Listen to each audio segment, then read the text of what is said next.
straightforward.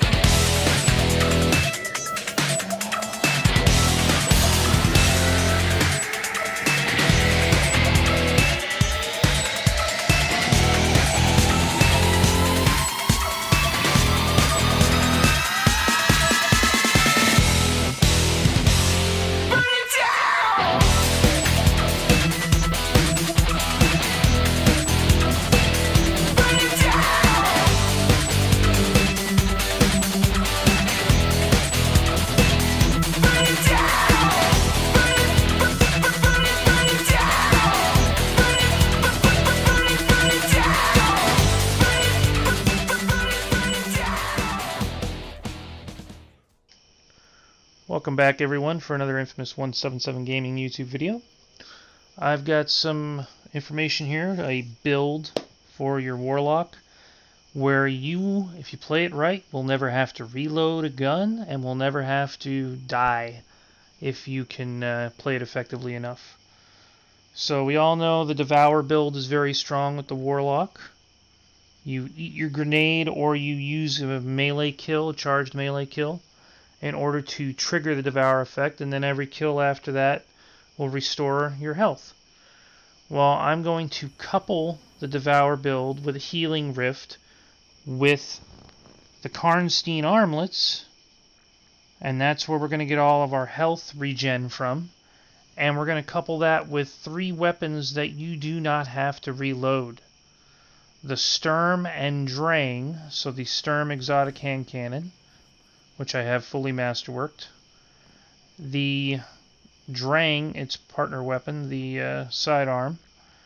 And for those who may not know, which I'm sure most do, but if anyone doesn't, when you get kills with Sturm, you reload Drang, and when you get kills with Drang, you reload Sturm.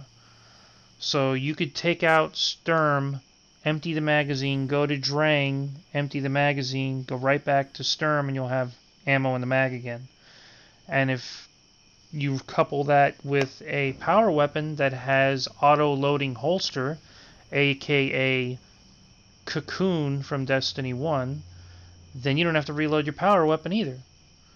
Now that could be Wardcliff Coil, if you, well, you can't run Wardcliff Coil because it's exotic, but you could run the Raid Rocket, the Raid shotgun, the Raid grenade launcher, and I'm sure there are other weapons in your power slot that you could run, but there's 3 very viable: full auto shotgun, a cluster bomb rocket, arguably the best in the game, and a pretty decent grenade launcher that I've been using recently, and Spire Star is pretty good. So the whole thing to this build is you want to trigger Devour as soon as you go into an encounter with a lot of enemies. Then you want to melee any enemies that get close to you to trigger the perk for the Karnstein armlets, which is melee kills instantly restore a large amount of health and continue to restore health afterwards for a short duration. And then if you get into real trouble, you drop a rift down at your feet, you eat another grenade.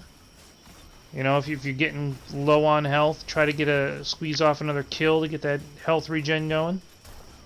It's ridiculous. I went into, I figured this out when I was trying to farm kills in the Castellum of the Leviathan for the Sturm and Drang and other catalysts to complete them, right? To get enough kills with them and stuff.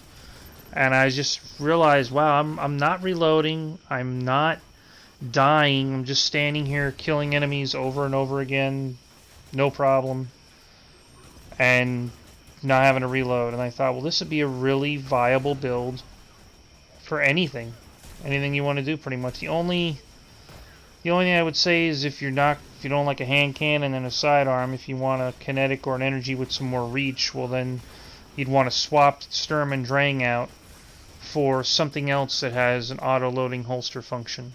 I know there are other kinetics. I know there's a new Monarchy Scout that has auto-loading holster. I'm sure there's other energy weapons that also have it. And right off the top of my head, you could run Colony as an exotic in your heavy if you wanted to, in your power weapon slot, because that has auto-loading holster basically. So, you know, it's a very good loadout that you can have a lot of different weapons in. But the key is what kills you most of the time. You run out of bullets and you stop to reload and you get killed. Or you get yourself surrounded by enemies or backed up into a corner and you run out of health and you can't get behind cover, right? Well, with this build, you don't have to worry about getting into cover. Just get another kill or melee something, pop a rift at your feet, eat a grenade. You've got so many options within which to get your health back. And you're never going to have to reload. Just as soon as you run out of ammo, just switch to a different gun. And when you go back to that first gun, it's going to be reloaded again. So it's just fantastic. I thought I wanted to share this with as many people as want to watch it. I myself, I was going to run Dawnblade going into Forsaken. I may switch to this loadout. I'm going to play with it a little more. I think I'm going to run this going in, or I may at least keep this as an option. Because this seems pretty overpowered. I might try it in the Spire Stars Prestige tonight as well. So, check it out for yourself, experiment with it, try different weapons, and let me know what you all think. Thanks for watching. See you on the next one.